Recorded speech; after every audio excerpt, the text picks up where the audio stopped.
So what we have here is a 3D printed mandible taken from a patient's CT scan to help us plan the surgery for them.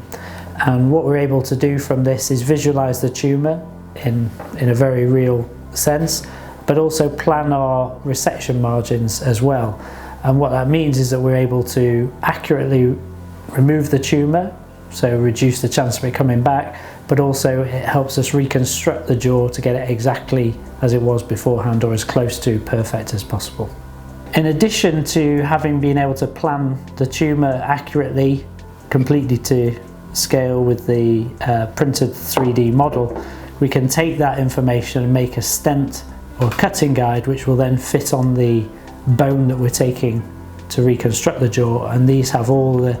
necessary osteotomies and saw cuts so that we're taking just the right amount of bone and that it will accurately fit and reconstruct the jaw.